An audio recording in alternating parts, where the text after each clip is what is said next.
Polysécure, épisode spécial. Je suis accompagné d'Emeline. Comment vas-tu? Je vais très bien. Et toi? Ça vient aussi. Ça fait longtemps qu'on ne s'est pas parlé à travers un micro. C'est vrai. Donc, épisode spécial avec quelqu'un de spécial. Tout à fait spécial. C'est un événement remarquable. Disons ça comme ça. Tu m'as proposé des sujets, puis celui qui m'a le plus accroché, du moins pour commencer, c'est les biais cognitifs. Parce qu'en cybersécurité, on oublie souvent l'humain, et l'humain vit dans un environnement où il y a des biais cognitifs qui nous amènent à poser des actions qui souvent, aux yeux de la cybersécurité, sont des erreurs ou des problèmes. Donc, ce que tu nous proposes, c'est de nous expliquer un peu ces biais-là dans des grandes familles qui nous permettent justement de repérer facilement et nous guider à travers ça. Fait que je te laisse commencer. Absolument, puis c'était plus simple de le catégoriser par grande famille de biais cognitifs que d'y aller pêle-mêle de cette façon-là. Et puis, tu l'as abordé rapidement en parlant de l'humain, c'est qu'en cybersécurité, le problème, c'est pas que les gens sont naïfs, qui sont bêtes, qui sont stupides. Le problème, c'est que les fraudeurs, ils savent très bien comment fonctionne notre cerveau. Et on peut avoir de bonnes connaissances, on peut être prudent, on peut travailler dans une organisation qui est bien protégée côté technologie et quand même se faire prendre. Et pourquoi? Parce que les attaques, elles jouent souvent sur nos réflexes humains, sur l'urgence, la peur, la confiance. On va le voir, l'habitude, la fatigue aussi, l'autorité. Et quand on parle de cybersécurité, on pense souvent encore aux mots de passe, aux antivirus, aux mises à jour et on oublie parfois un élément central qui est notre cerveau. Et les cybercriminels, ils cherchent pas toujours à pirater une machine. Très souvent, en fait, ils cherchent plutôt à influencer une personne. Ils veulent nous faire agir sans réfléchir. Ils veulent qu'on clique avant de vérifier, qu'on fasse confiance avant de questionner. Donc, un biais cognitif, et je rentre rapidement dans la thématique ensuite, c'est pas un défaut d'intelligence, c'est vraiment un raccourci mental.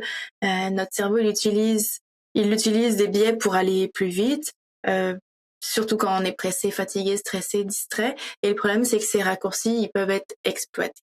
Donc, dans les grandes lignes, c'est ça. Je vais intervenir, puis je trouve ça important parce que ta définition, elle dit, effectivement, c'est pas parce qu'on n'est pas bon qu'on va tomber dans ces pièges-là, puis effectivement, c'est les mécaniques du cerveau. Et l'exemple que je donne régulièrement, parce que on semble que les gens en cybersécurité sont immunisés contre ce genre de problème-là, la réponse est non. On tombe aussi dans ces pièges-là parce qu'on est aussi humain que les autres. Et c'est une belle démonstration que la connaissance, même si elle est très élevée, n'est pas un outil super fort pour se défendre contre ces biais-là. Et c'est un entraînement particulier, un regard et une attention particulière qu'on doit y faire. Et justement, nous amener dans cette direction-là et ne pas penser qu'on est moins bon que les autres parce qu'on s'est fait prendre. On se fait tous prendre, moins inclus. Et puis les biais, ils concernent pas seulement les employés dans le cadre du travail aussi. C'est les mêmes réflexes dans notre vie personnelle. Justement, on en parlait en off, que ce soit les colis, nos comptes bancaires, nos réseaux sociaux, nos courriels, nos familles. Ça nous concerne aussi en tant qu'individu. Donc, si tu me le permets, pour rendre ça plus concret, je les regroupe, ces biais cognitifs, puis il n'y a pas que ceux que je vais nommer aujourd'hui, il y en a beaucoup d'autres, mais je les ai rassemblés en 4 grandes familles.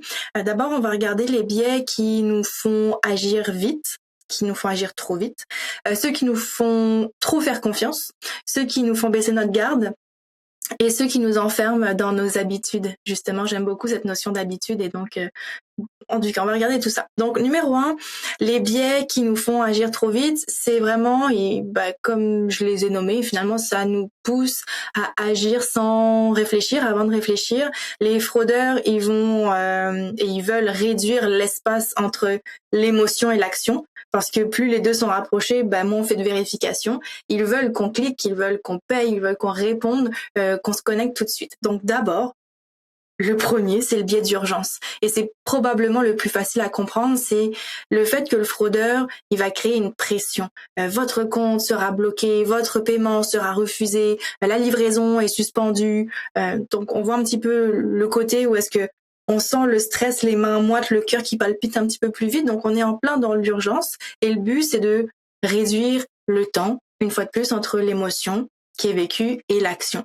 Et tu vas probablement vouloir compléter par rapport à ça, mais l'urgence, c'est une arme très efficace parce que elle nous enlève notre réflexe de validation. Quand on a peur de perdre l'accès à un compte bancaire, quand on a peur de manquer une livraison, on veut régler le problème rapidement et c'est justement ce sur quoi les fraudeurs misent, qu'on règle le faux problème avant de se demander s'il existe pour vrai ce problème-là. Et la rareté fonctionne de la même façon, mais je vais te laisser intervenir avant de parler de rareté aussi. Ouais, ben, l'urgence est probablement le plus efficace. On le voit souvent dans les fraudes téléphoniques, notamment.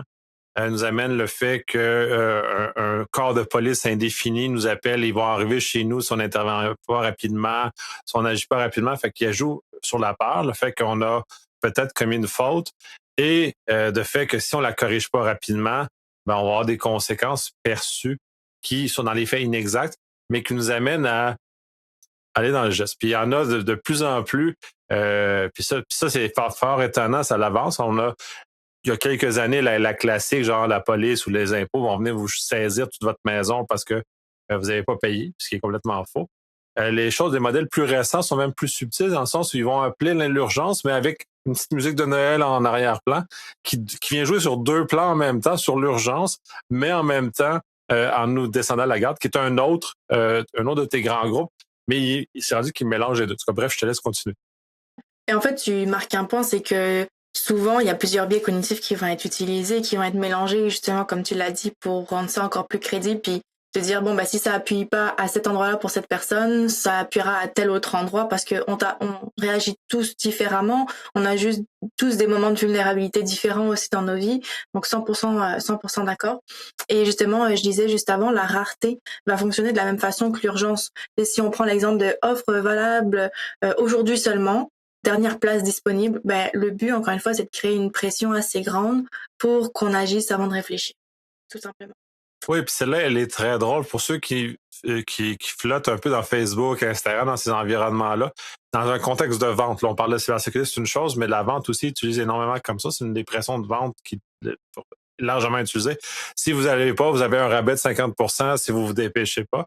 Et la façon de tester à quel point c'est fait pour ça, attendez le délai. Ils vont vous recommuniquer de toute façon parce que ils sont pas si pressés que ça. Et ce n'est vraiment qu'une technique de vente un peu croche, malheureusement, et qui, moi, m'a désensibilisé énormément par rapport à ça. Je suis rendu avec une énorme indifférence. Fait que je pense que la surutilisation par les commerçants de celle-ci, pour moi, j'ai juste plus d'urgence de rareté, en tout cas pas pour le moment.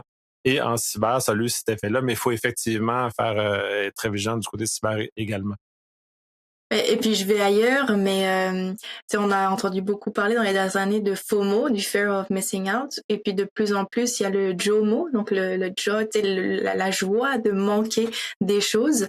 Puis ça fait un lien beaucoup avec ce que tu dis. Et c'est pour ça que je dis souvent les fraudeurs sont très bons en marketing parce qu'effectivement c'est des concepts de marketing qui fonctionnent très bien quand c'est des choses que tu vas recevoir pour vrai chez toi quand tu le commandes, ce qui est pas le cas avec les fraudeurs. Mais ouais, bien d'accord. Ensuite, biais cognitif suivant, le biais de confirmation, qui est aussi très très vrai dans plein d'autres choses de nos vies. D'ailleurs, là, moi, je les ai transposés à la cybersécurité, mais c'est vrai dans plein d'autres choses. Mais le biais de confirmation, c'est notre tendance à croire plus facilement une information qui correspond à ce qu'on attend déjà. Donc, si j'attends un colis, si j'attends un texto de livraison, ben, un faux texto de livraison devient beaucoup plus crédible à ce moment-là. Si je viens de faire une demande de remboursement, ben, un faux message de remboursement paraîtra complètement logique. Donc c'est pour ça qu'on dit en période d'impôt aux gens de faire attention parce qu'un faux message de l'ARC, de Revenu Québec, ben, il tombe comme au bon moment. Si je peux donner un exemple un petit peu plus détaillé, pour les gens qui nous écoutent, imaginez, vous avez commandé quelque chose en ligne. 2 jours plus tard, on reçoit, le fameux texto, votre colis est en attente. Et là, il y a des frais de douane. Des frais de douane, c'est 2,48 €. Ça doit être payé aujourd'hui pour éviter que ce soit retourné à l'expéditeur. Mais ce message active, comme on le disait, plusieurs biais en même temps. D'abord, le biais de confirmation parce que j'attends réellement un colis pour vrai. Ensuite, le biais de l'urgence parce qu'on nous dit que si c'est pas fait aujourd'hui, ça sera renvoyé. Et finalement, un autre truc qu'on parlera un petit peu plus tard, le biais de faible risque. 2,48 €, c'était mon exemple que j'ai donné, 2,48 $, c'est pas grand chose. Donc on se dit que c'est pas grave. Mais le vrai objectif, c'est pas de voler 2,48 €. Le vrai objectif, c'est souvent de nous amener à une fausse page web pour voler des informations de carte bancaire, des identifiants par exemple. Et dans une fraude, le petit montant va servir parfois à juste rendre la demande crédible. C'est pas le montant qui compte, c'est vraiment la porte qu'on ouvre finalement. Absolument. Puis celle-là, elle est pour moi la plus difficile à repérer, puisque là, tu donnes des exemples de colis, par exemple, qui sont les plus courants. Pendant le confinement, c'était Amazon. On savait beaucoup de communications qui simulaient Amazon parce qu'il était présumé que la plupart des gens commandaient de façon massive sur Amazon à cette époque-là. Donc, c'était facile de tomber, de trapper quelqu'un par inadvertance, de cliquer sur les choses comme ça. Ça se continue maintenant. Et c'est encore plus traite parce que ils sont rendus encore meilleurs qu'ils l'étaient à l'époque. Et c'est dans un flot plus subtil par rapport à des événements qui on est moins vigilant. Et de cliquer dessus, c'est beaucoup plus facile et beaucoup vraiment par inadvertance. Et c'est le type d'erreur dans lequel il m'est arrivé de tomber parce que le timing entre le message et ce que j'attendais vraiment, il y a eu un hasard qui a fait qu'ils sont arrivés au même moment. Et en même temps, ce qui est traite pour les gens, c'est qu'ils donnent l'impression il était ciblé. La réalité, non, on n'est pas ciblé parce qu'il y en envoie beaucoup, beaucoup. Et quand on est réceptif, on le voit. Quand on n'est pas réceptif, on les voit juste pas passer à ce moment-là. Parce qu'on n'est pas attentif à cette petite fenêtre-là. Et pour comprendre comment les attaquants fonctionnent, c'est qu'ils envoient des masses très importantes. Puis s'ils ont 1% des gens qui envoient, c'est suffisant pour être rentable pour les opérations malveillantes qu'ils ont. Non, absolument, absolument. Et puis, je pense que si tout le monde est très honnête avec soi-même, on a tous des exemples justement où est-ce que on a reçu une communication et qui est arrivée pile au bon moment, le momentum était parfait et pourtant, on se rend compte que c'était frauduleux à la fin. Puis, en fait, pour chaque famille de biais, je vais donner quelques petits réflexes clés que je trouve et que tu pourras compléter. Mais pour cette famille-là, de ceux qui nous font réagir trop vite, mais c'est chaque fois qu'un message exige une action immédiate, on devrait faire l'inverse en fait. On devrait ralentir, on devrait fermer le message, aller soi-même sur le site officiel ou dans l'application. Jamais utiliser le lien qui est fourni dans le message. Ça serait les meilleures recommandations de tout ce qui touche l'urgence finalement. Absolument, de prendre un moment, prendre un respire. Puis ça, c'est une des pratiques qui est souvent recommandée. Quand il y a une urgence, prendre un respire, juste prendre une grande respiration. Le délai et le fait de s'oxygéner viennent nous donner un petit coup de vigilance. Puis généralement, on est capable de détecter ensuite si effectivement c'est une réelle urgence, ça arrive, ou ça n'en est pas une. Mais en même temps, les criminels n'utilisent pas des urgences qui sont généralement des vraies urgences, qui sont relativement faciles à repérer. Les vraies urgences sont aussi effectivement très faciles à repérer, puis il y en a pas tant que ça dans nos vies. Non, exact. Puis, tu sais, je dis souvent en blague que je souffre de scène paranoïa. Puis il y a des gens qui me demandent, mais t'as pas peur de passer à côté d'une communication importante? Comme si c'est vraiment important, ils vont trouver un autre moyen pour communiquer avec moi. Donc, ça nous rassure de cette façon-là. Tout à fait. Puis si on prend l'exemple du fait qu'on nous appelle que si on n'appelle pas les impôts, vont venir. Inquiétez-vous pas, les impôts ont beaucoup de moyens très efficaces pour venir rentrer en communication avec vous autres, quitte à vous aller chez vous, mais c'est rare qu'ils commencent par tout saisir. Généralement, c'est le dernier recours, c'est pas le premier. Et vous allez avoir la visite de quelqu'un bien avant chez vous, puis qui va vous parler, gentiment, heureusement, pour vous amener dans cette situation-là si vous avez été négligent moindrement avec vos dossiers fiscaux. Eh oui. La deuxième famille que je vais aborder avec les personnes qui nous écoutent, c'est les biais qui nous font accorder trop de confiance trop vite.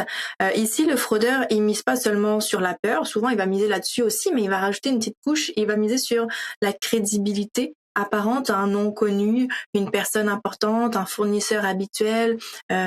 Donc c'est un peu l'idée. Le premier biais cognitif en lien avec ça, c'est forcément le biais d'autorité. C'est vraiment notre tendance à donner plus de poids à une demande quand elle semble venir d'une personne ou d'une organisation en position d'autorité. Et dans la vraie vie, c'est utile.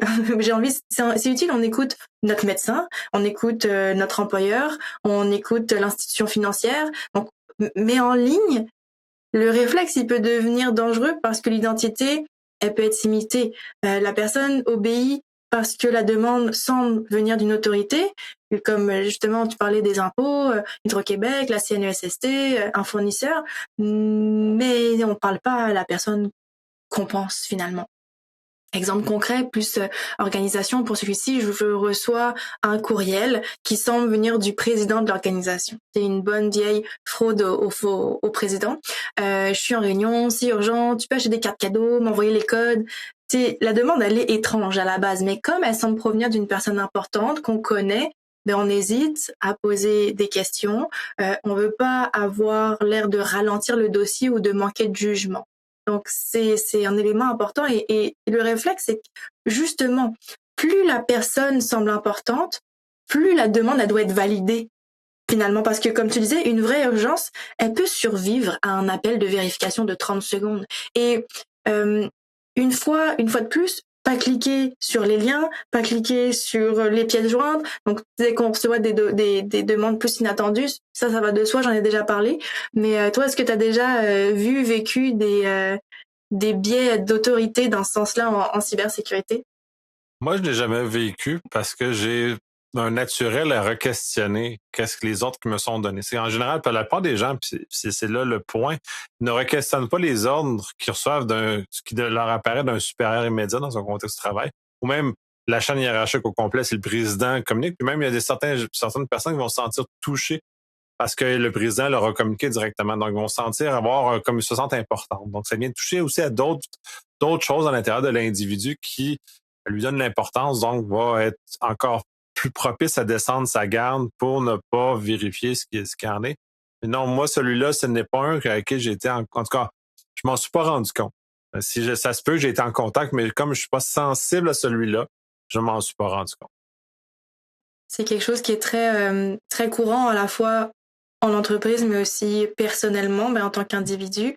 Et l'autre biais dont je veux parler va avoir quand même des similitudes avec le biais d'autorité, mais c'est le biais de familiarité. Parce que l'autorité, c'est quelqu'un qui est connu, qui a un statut, mais le biais de familiarité, il joue un peu près de la même façon.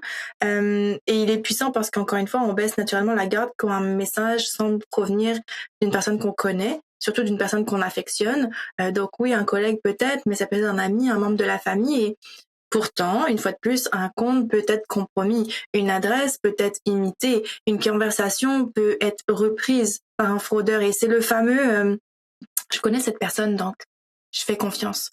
Oui, mais c'est encore toujours dans ma scène paranoïa. Moi-même, quand ma mère m'envoie des trucs, quand elle m'envoie des liens vers des albums photos je vais m'assurer que c'est bien, m'assurer que cette personne connaît une information sur moi que seule ma maman est censée connaître. Ça, c'est de la scène paranoïa, clairement. Mais c'est vraiment la même chose.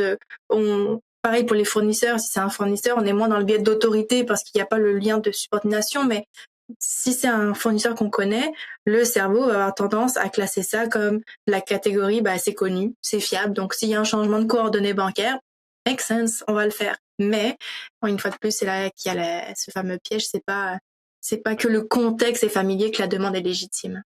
Ça, je l'ai vu, j'ai pas celui, ça m'a jamais été dirigé, mais c'est dans un contexte d'entreprise où il y a eu des requêtes de changement de compte de banque pour les employés, de changer leur paye de compte de banque. Dans ce cas-ci, la personne aux ressources humaines reçoit ça. J'ai vu des entreprises qui, malheureusement, n'ont pas été vigilantes. Donc, ils ont dit, ça semble normal. Il faut effectuer le changement jusqu'à ce qu'ils se rendent compte qu'il y a eu fraude, donc récupération.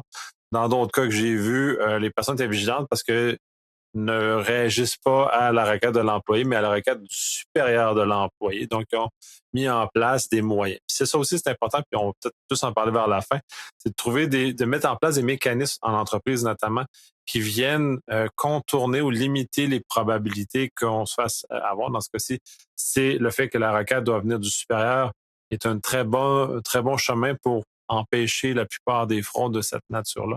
Donc, on se préserve nous-mêmes des problèmes dans lesquels qu'on pourrait rencontrer, comme prendre un respire dans les cas d'une requête qui est urgente.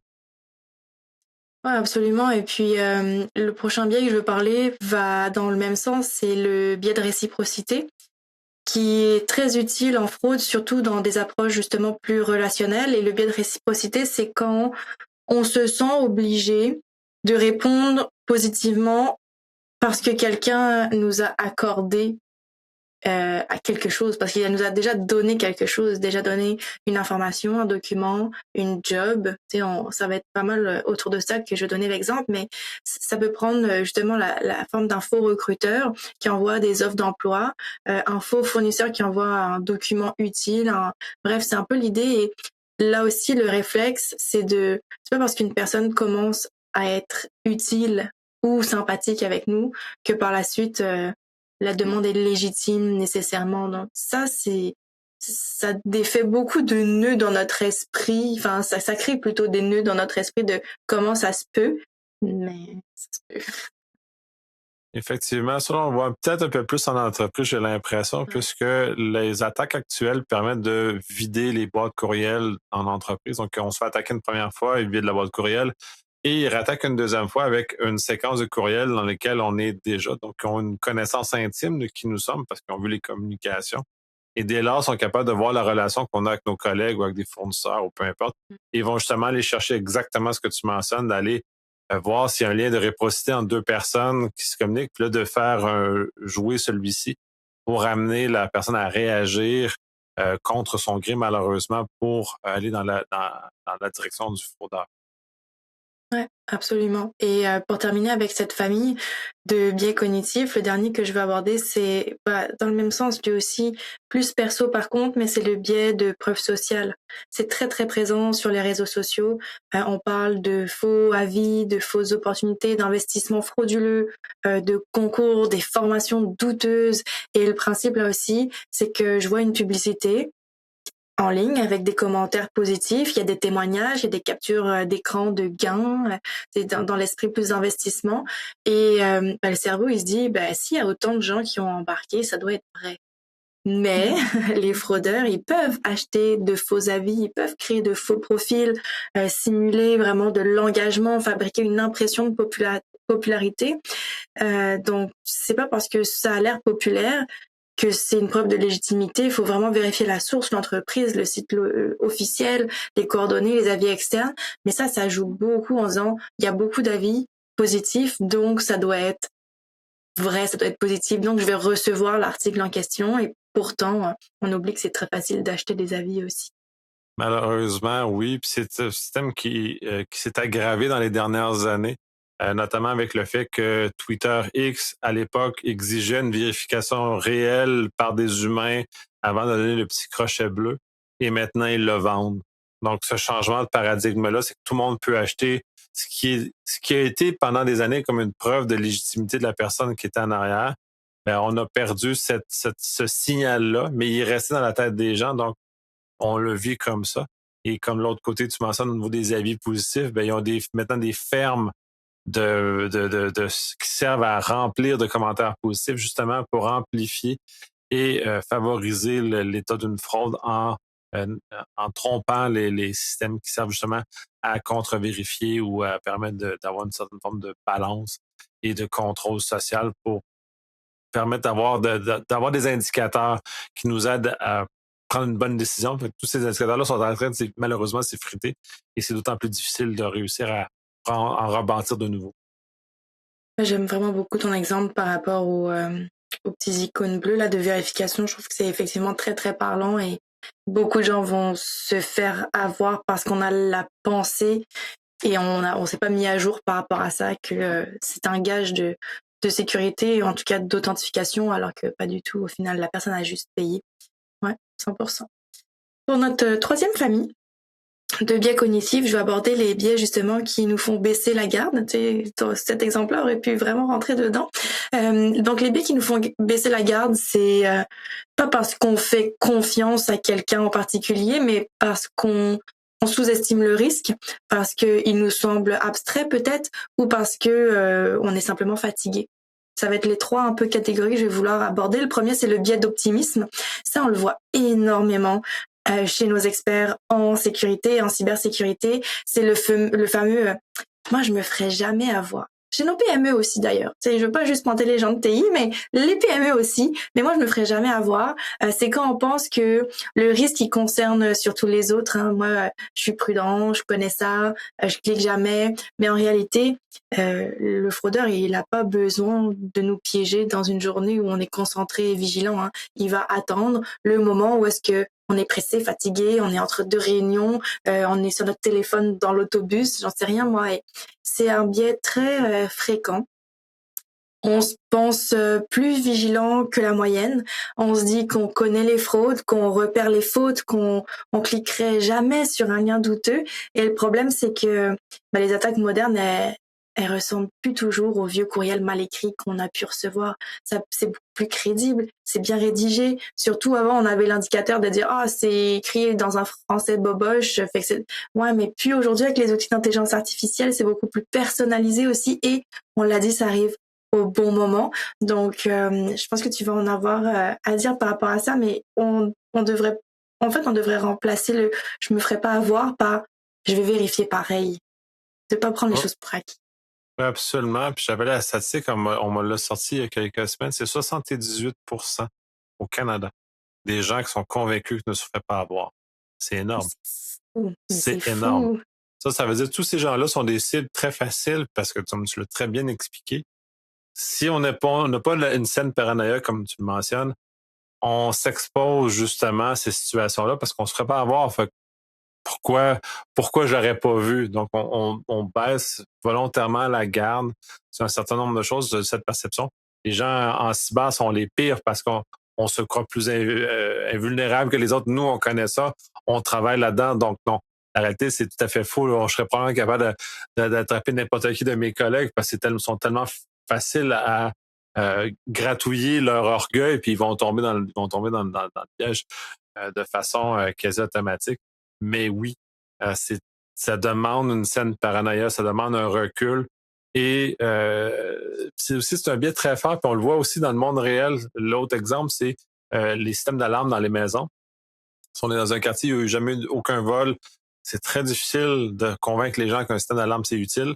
On arrive dans un quartier où il y a eu un vol récent, c'est automatique. La majorité des gens vont acheter un système d'alarme parce que le risque est réel, il est devant eux et il y a une potentialité d'arriver qui arrive. C'est ça qui arrive malheureusement avec les PME.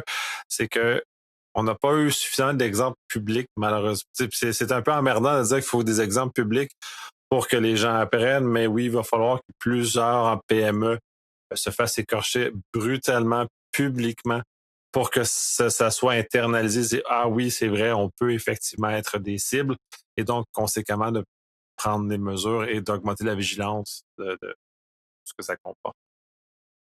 C'est un bon point ce que tu amènes parce que c'est vrai que une cyberattaque pour beaucoup de gens, ça reste abstrait au final. On sait que ça existe, mais ça fait pas partie du quotidien. Alors on va repousser justement les mises à jour, on va utiliser les mêmes mots de passe, on va cliquer un peu plus vite. Alors que, tu sais, je pense que il faut rendre le risque plus concret. Je sais pas ce que tu en penses, mais c'est de dire si ce compte est compromis, qu'est-ce que quelqu'un pourrait faire avec? Et souvent, quand on se pose cette question, on comprend mieux pourquoi le mot de passe unique, le double facteur authentification, pourquoi c'est important, mais c'est très abstrait quand même pour la plupart des gens aussi. Très, très abstrait, tu as tout à fait raison. Avec les années, on a fait d'énormes efforts pour décomplexifier l'usage de l'informatique comme on a. C'est assez accessible. N'importe qui peut avoir un ordinateur sans être trop perdu maintenant. C'est facile.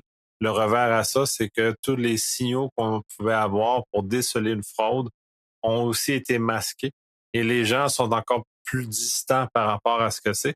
Et comme c'est un écran qui nous distance un face à l'autre, les gens ont encore plus de difficultés à internaliser la potentialité de ce qui va arriver tant que ça n'arrive pas pour de vrai. Puis c'est notamment pour ça que j'utilise beaucoup d'exemples concrets pour que les gens puissent faire le lien entre ce qui se passe en ligne avec les conséquences dans le monde réel qu'il peut y avoir. Vol de compte de banque, vol d'identité, etc. Tout ce qui peut être très dommageable pour la personne qui tombe dans un de ces pièges-là. Ouais, non, absolument. Puis Le prochain biais va aller toucher à autre chose, mais qui est quand même complémentaire, c'est le biais de surcharge cognitive, justement. Et tu sais, bah, la surcharge cognitive, c'est quoi? C'est quand notre cerveau, il est trop sollicité, on a trop de comptes à gérer, il y a trop de mots de passe, il y a trop d'applications, il y a trop de codes à 6 chiffres qui changent toutes les 30 secondes. Et à un moment donné, on veut juste que ça fonctionne. Alors on choisit la facilité, le même mot de passe, un document qui est partagé trop largement, une approbation faite trop vite, une pièce jointe ouverte sans réfléchir, sans faire de vérification. Et justement, si je prends un exemple concret, une personne doit se connecter à 10 plateformes différentes dans sa journée. Et 10, je pense que je suis gentille. Même moi, je me connecte à plus de plateformes que ça. Et pour gagner du temps, ça devient tellement facile d'utiliser justement le même mot de passe avec des petites variantes et on sait que c'est pas parfait, mais on se dit que bah c'est on va gérer ça autrement à un autre moment donné. Et le problème c'est qu'une seule fuite sur une plateforme moins importante, bah, elle peut donner accès à des comptes beaucoup plus sensibles et si le mot de passe est partagé, bah, on connaît la suite. Mais ça, on le voit énormément avec le double facteur d'authentification. Je sais pas si tu as quelque chose à partager par rapport à ça. Euh, la charge cognitive est un élément très important, malheureusement trop peu étudié. Un exemple par rapport à ça, c'est que généralement en fin de journée, on est beaucoup plus épuisé, donc on est beaucoup plus propice à tomber dans des pièges en cliquant automatiquement, en faisant pas les validations, en ne prenant pas le temps nécessaire parce qu'on est déjà on a vidé notre batterie cognitive complètement. On n'a plus d'espace à agir, puis on est las de notre journée, on est fatigué, on a hâte d'être rendu à la maison. Donc, on va être beaucoup, beaucoup moins vigilant à ce moment-là de faire ces vérifications-là qui passent. Là, puis l'autre facette, à ce que, puis comme c'est que tu mentionnes, c'est la réutilisation ou trouver des stratégies pour accélérer effectivement.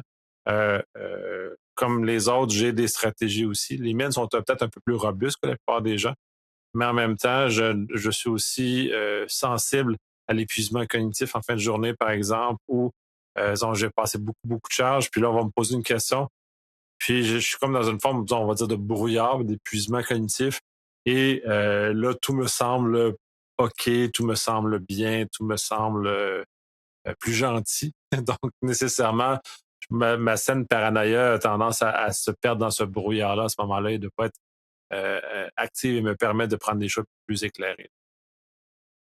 Et en fait, c'est impossible de demander aux gens d'avoir une mémoire parfaite.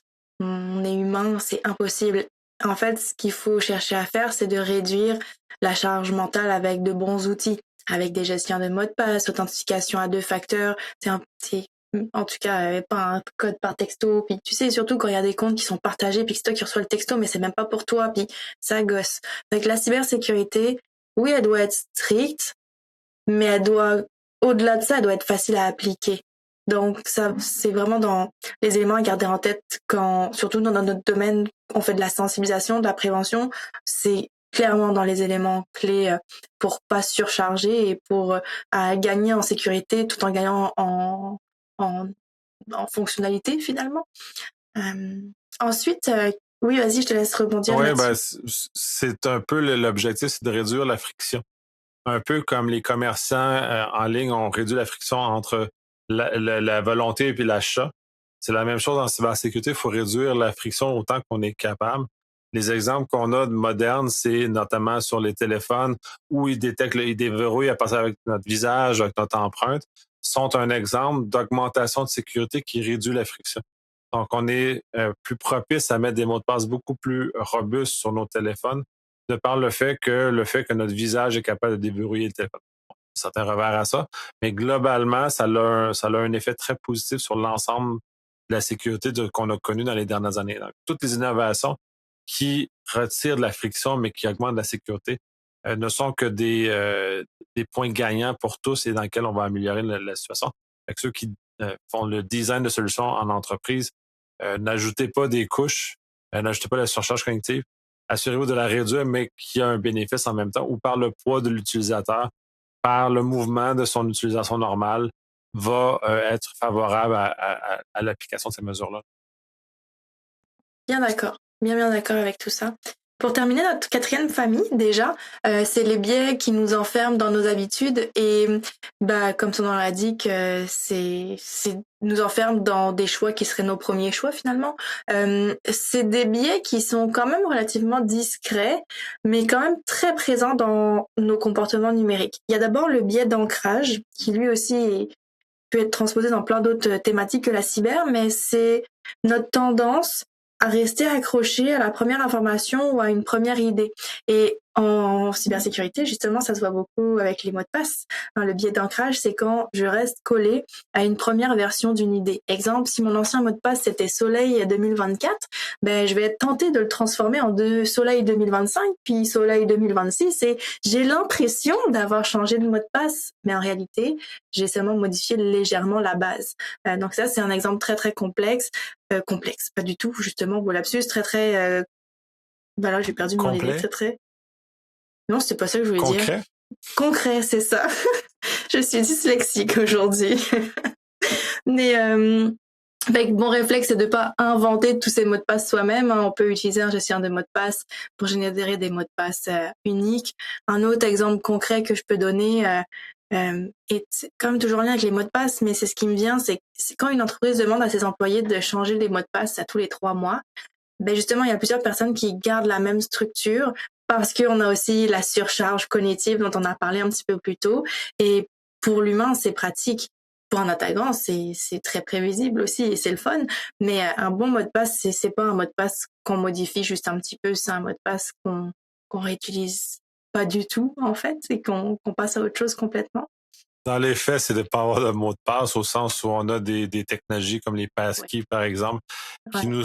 nous retirent de cette complexité-là des mots de passe, de cette souffrance-là qu'on a d'avoir à s'en souvenir pour chacun des sites ou plusieurs sites et ainsi de suite. Donc, on a ça et ça en retire le changement, ça retire l'ensemble des problèmes associés à ça. C'est un peu plus complexe, il faut acheter la clé, il faut avoir les objets, mais le bénéfice, il est très important. Je l'ai, par exemple, sur plusieurs sites que je l'ai déployé comme ça, parce que ça m'évite d'avoir à m'en souvenir. Et les voûtes de mots de passe modernes peuvent fonctionner avec des passkeys par les sites, ce qui donne quand même un avantage. C'est pas parfait parce qu'on vient rassembler tout à un même endroit les passkeys, mais il demeure quand même mieux d'utiliser cette stratégie-là que d'y aller à la même structure de mot de passe. Et tout le monde le fait, là. Il faut pas se cacher, là. Même les experts en cyber le font. Donc, on est tous pris avec cette espèce de douleur continuelle du mot de passe. Et tant qu'on n'est pas capable de le modifier avec quelque chose, un jeton physique, mais dans la mesure où vous êtes capable, faites-le. Ça augmente votre sécurité, puis vous n'avez pas de mot de passe à retenir. Faut juste pas perdre la clé. Ça pourrait être intéressant aussi d'en parler. Je sais pas si tu as un podcast qui en parle un peu plus, des passkeys. Ouais. La réponse à ça, c'est que non, j'ai pas abordé de façon efficace comment intégrer ça. Je l'ai fait à travers différents épisodes des bribes. Parce que la question des mots de passe revient souvent, la façon que je le gère, ça revient souvent, notamment le fait que sur Desjardins maintenant permettent l'usage du passkey, par exemple, au lieu d'avoir du SMS.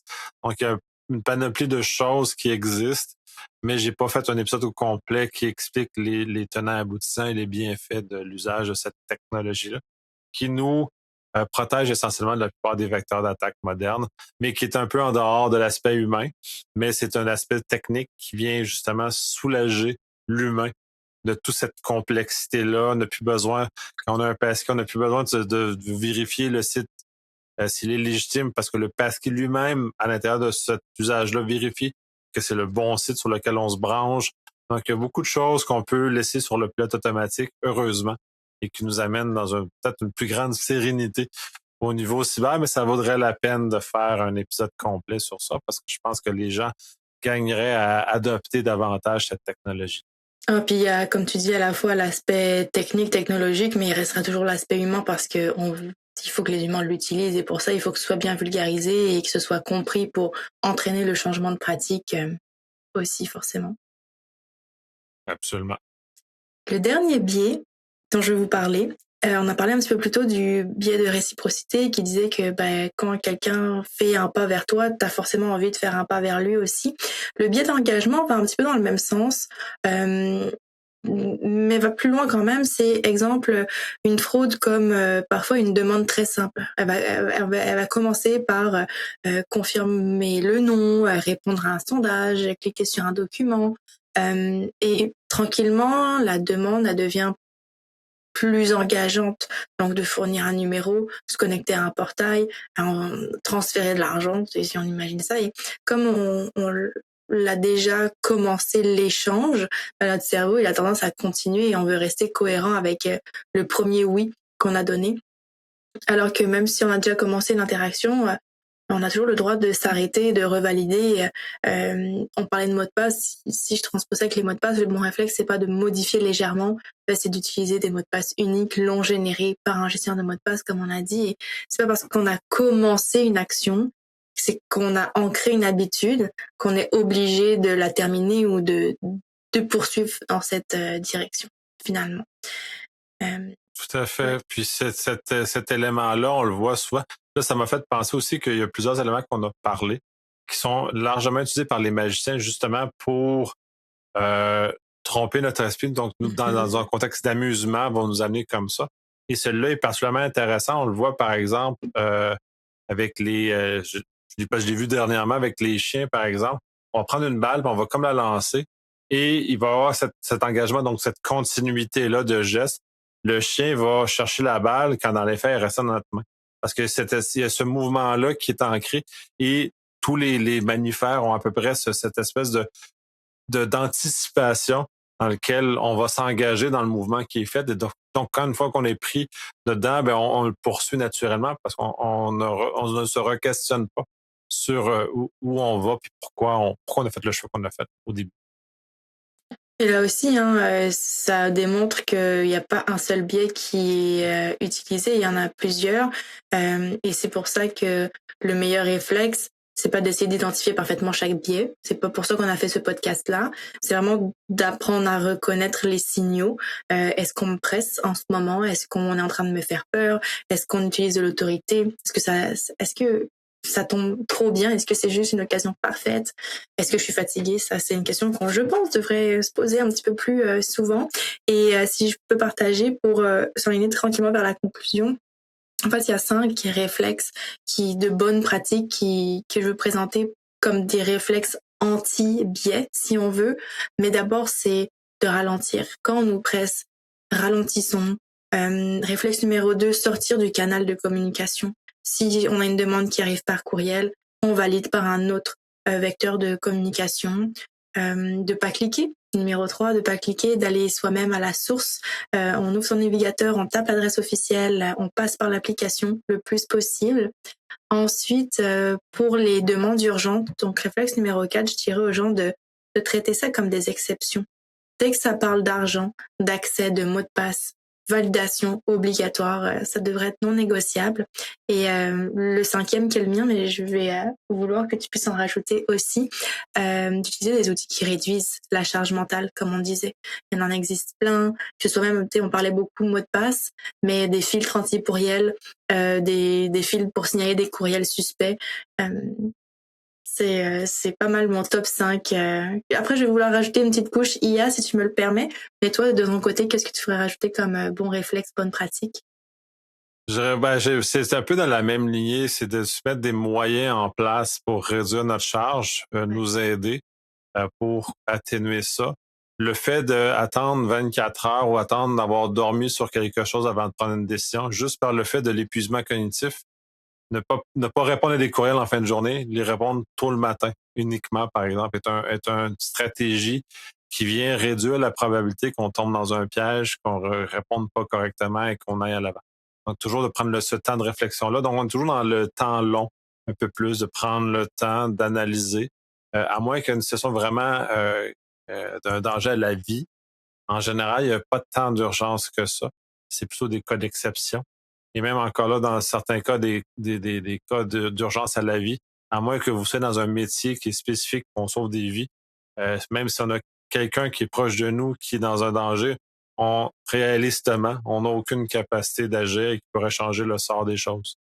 Donc, faut prendre il vaut mieux appeler justement à l'aide dans un cas qu'il y a une urgence réelle ou pas. Et de toute façon, si l'urgence n'est pas réelle, l'appel à l'aide va servir à débusquer l'élément comme ça. C'est toujours penser, puis moi, mon réflexe, c'est je peux me faire tromper. Fait que moi, je suis pas dans le 78%, je suis dans l'autre. Je sais que je peux me faire avoir, pour peu importe la raison, manque de vigilance, fatigue, cognitif, ils ont pesé sur le bon bouton au bon moment, peu importe la raison. Ça m'est arrivé, ça va m'arriver de nouveau. Le seul avantage qu'on a, que quand on est capable d'être disons, humble par rapport à ça, c'est qu'on le détecte rapidement et on pose les actions rapidement pour corriger la situation. Parce que c'est pas grave dans la mesure où on est capable d'intervenir a posteriori. J'établis régulièrement de saisir mon mot de passe sur des sites qui étaient frauduleux et m'en étant rendu compte rapidement, j'allais modifier mon mot de passe avant qu'il vide mon compte de banque, vole mes courriels, peu importe. Fait que c'est un peu dans cette sphère-là. Fait que j'ai un peu moins structuré que toi, mais c'est plus dans le temps, respire, attendre et prendre mon temps. Toujours. Je pense qu'on dit la même chose par rapport à ça. Et la petite couche IA que je voulais ajouter, c'est que avec justement l'intelligence artificielle, ces biais ils deviennent encore plus faciles à exploiter parce que les messages frauduleux, ils peuvent être mieux écrits, ils peuvent être plus crédibles, plus personnalisés aussi, on l'a dit. Et on peut plus seulement se fier aux fautes d'orthographe, au côté louche d'un message. La bonne cybersécurité, c'est pas non plus, et puis on parle, toi et moi, de paranoïa, de scène paranoïa, et c'est pas de devenir paranoïaque non plus. Je pense qu'on en fait une blague, et puis c'est important d'en avoir trop que pas assez, mais c'est avant tout de se créer des petits réflexes qui nous protègent dans les moments où est-ce que notre cerveau, il est pressé, il est fatigué, il est trop confiant. Et finalement, les biais cognitifs, ce sont pas des faiblesses, ce sont vraiment, il faut se dire, des mécanismes normaux du cerveau humain. Et le problème, c'est que les fraudeurs, ils les connaissent, ils les utilisent contre nous. Donc oui, solution, je suis bien d'accord, c'est pas de demander aux gens d'être parfaits, c'est de leur donner Ouais. des réflexes simples pour ralentir, vérifier autrement, pas cliquer, et ainsi de suite. Et je vais rebondir parce que tu as parlé d'intelligence artificielle à la fin. Et il y a deux éléments là-dedans que j'aimerais souligner justement, qui sont importants. Puis ça m'a ouvert à des opportunités qu'on aura peut-être l'occasion de parler sur un autre enregistrement. Le premier, c'est que l'intelligence artificielle est faite pour être séductrice. Donc, Oui. le contenu qui sort facilite justement de tromper les gens, de un. Et de l'autre côté, puis justement, c'est à contrario de l'intelligence artificielle, on est des humains, on est des êtres de lien. Donc, incidemment, le fait qu'on utilise la machine coupe le lien entre les humains et une façon de déceler les comportements frauduleux, c'est le lien qu'on a avec l'autre personne et qui transcende l'ensemble de ce qu'on a parlé, si on revient sur le lien, donc établir un lien ensemble, c'est sûr qu'avec toi, j'ai établi un lien avec les années. Comme humain, je t'ai vu dans la vraie vie, on a eu des échanges, donc j'ai une confiance spontanée pas spontanée, mais qui est née de ça, donc le lien. Et quand on arrive dans la construction artificielle de liens rapides, comme dans les cas qu'on a mentionnés, là, ça, c'est peut-être un signal d'alarme très fort aussi que c'est pas un vrai lien, une vraie relation qu'on a avec une autre personne. Et donc, de se poser la question, parce qu'on est des humains, puis on l'oublie. Quel merveilleux mot de la fin. Merci. Merci, c'était vraiment chouette de pouvoir aborder cette thématique qui, je pense, nourrit beaucoup les fraudeurs et d'avoir ce pas de recul pour savoir comment on réagit instinctivement, ça permet de mieux désamorcer tout ça aussi. Donc merci de l'opportunité d'avoir parlé de ce sujet bien intéressant. Et merci l'avoir soumis, d'avoir réouvert cette opportunité-là aussi, parce que c'est suite à une rencontre dans le lancement d'un livre sur Ouais. justement le fait de ralentir qui nous a amené à renouer avec ces enregistrements. Merci, moi, ça me fait énormément plaisir ces échanges-là, puis ça m'enrichit énormément. Merci à toi, c'est vraiment gentil, ça me touche beaucoup.